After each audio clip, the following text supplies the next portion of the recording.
Përshëndetje miq dhe mirë se riktheheni në kanalin tim të YouTube.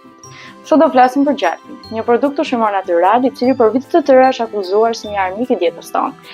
Para është vërtet i tillë apo duhet të konsumohet? Për të kuptuar më shumë, juftoj të ndiqni videon deri në fund.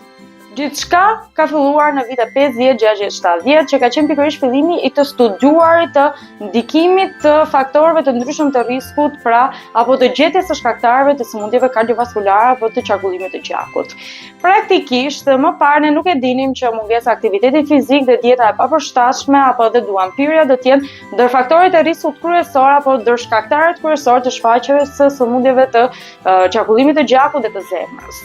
Sot e dim në fakt që dieta është njëra prej këtyre elementeve që do të mund të ndikoj pikërisht në shfaqjen e këtyre sëmundjeve. Megjithatë, përpara mendoj se kishim të bënim me një mekanizëm shumë të thjeshtë, ku konsumimi i yndyrnave të ngopura lidhet drejt për drejt me nivelin e rritur të kolesterolit dhe së pasoj me rritjen e sëmundjeve të zemrës. Sot e kuptojmë që një mekanizmi nuk është kaq i thjeshtë, pra nuk ka të bëjë thjesht me faktin që kemi yndyrna të ngopura dhe këto menjëherë do të ndikojnë tek shëndeti apo tek mirëqenia e zemrës tonë.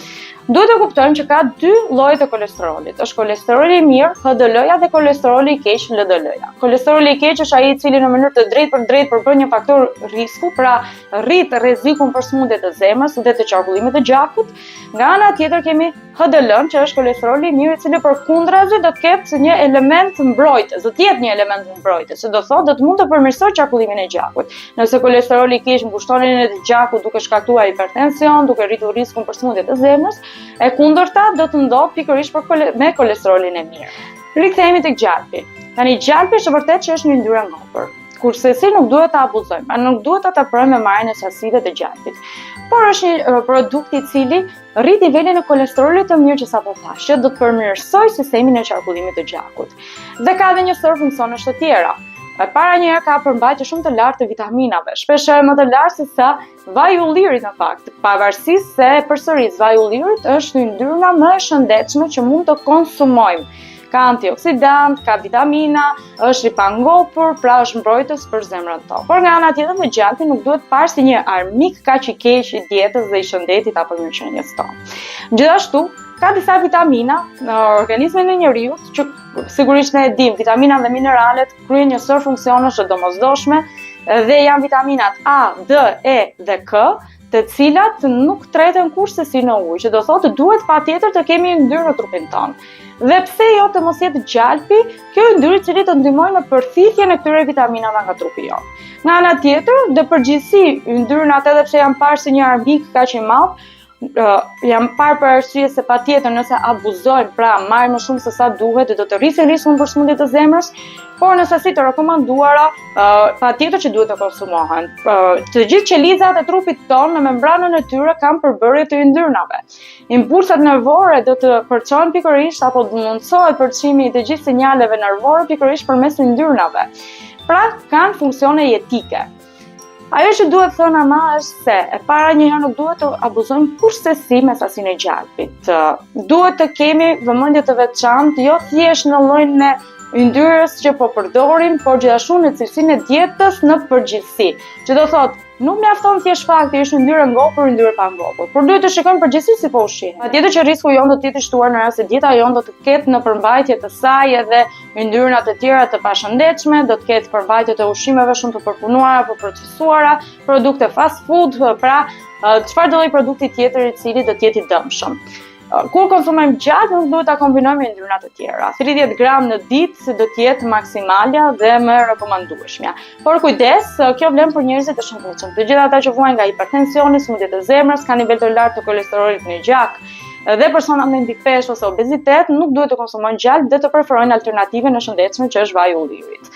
Gjithsesi, për çdo rast, mendoj që duhet të ndiqen rekomandimet e mjekut për arsye se secili prej nesh është i ndryshëm dhe secili prej nesh do të ketë nevoja të ndryshme. Pra, personalizimi është çelësi i suksesit dhe ndaj ndjekja me mjekun është i domosdoshëm për arsye se ai do kuptojë më mirë dhe do t'ju ndihmojë që edhe ju të kuptoni më mirë se cila do të jetë zgjedhja e duhur dhe e shëndetshme për ju. Gjithashtu duhet patur kujdes. Megjithatë, arratinë të akuzuarit të gjalpit si një armik kaq i madh i shëndetit tonë, ka ndodhur që shumë njerëz kanë preferuar alternativat e tjera. E para ishte margarina. Margarina është një produkt industrial i cili është krijuar fillimisht si një alternativë e shëndetshme e gjalpit, por në fakt nuk është kështu dhe ka në përmbajtje transyndyna që janë shumë herë më të rrezikshme dhe të dëmshme për shëndetin ton kardiovaskular dhe riskun për një sër kancerash.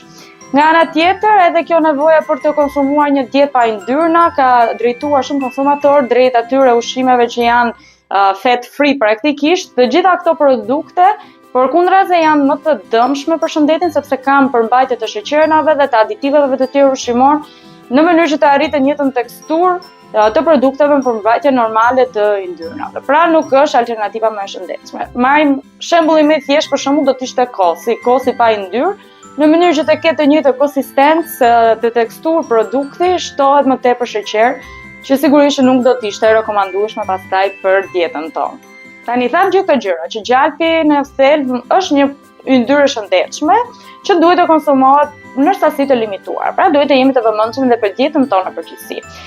Por ajo që duhet të bëjmë kujdes është që të zgjedhim një gjalp cilësor. Gjëja më minimale që duhet të bëjmë është të lexojmë etiketën e produktit. Normalisht një gjalp cilësor duhet të ketë sa më pak përbërës. Normalisht krem, qumshti edhe pra pjesa e yndyrshme e qumshtit mund të themi dhe krypa.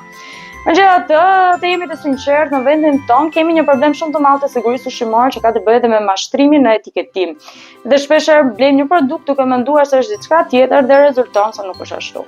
Ka disa sekrete për të kuptuar nëse kemi të bëjmë me një gjalp cilësor ose jo.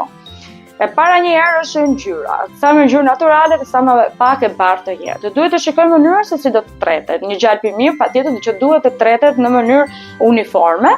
Dhe sekreti tjetër është që të shikoni me kujdes nëse është i përzier me acide yndyrore të tjera, zakonisht me margarinë. Nëse e nxjerrni gjalpin nga frigoriferi dhe në mënyrë të menjëhershme do të ishte e mundur që të lyheni bukën tuaj për arsye se është mjaftueshëm i butë, ka shumë mundësi të jetë i përzier me margarinë dhe përkundrazi në rast se gjalpi është shumë i fortë, kemi të bëjmë me një gjalp të mirëfillt cilësor, sepse kurse pra nuk mund të jetë aq i butë direkt nga frigoriferi. Dhe kjo është videoja për sot, shpresoj t'ju kemi informuar disi rreth një produkti ushqimor i cili sugjeroj që nuk duhet eliminohet plotësisht nga dieta jon, por thjesht duhet jemi inteligjent që ta përdorim ashtu si duhet. Në rast se keni pyetje, ju ftoj të lini një koment dhe në rast se keni ndonjë sugjerim për video të ardhshme, gjithashtu jeni të ftuar të komentoni poshtë kësaj videoje. Gjithashtu do ju ftoja që të bëni like videos dhe ta ndani me miqtë tuaj në mënyrë që dhe ata të jenë të informuar, si dhe pse jo të bëni subscribe apo të abonoheni në kanalin tim në mënyrë që të mos humbisni kursesi përditësimet e mia. Bashkë dëshirimi në videon e radhës dhe deri atëherë ju uroj të gjithëve shëndet.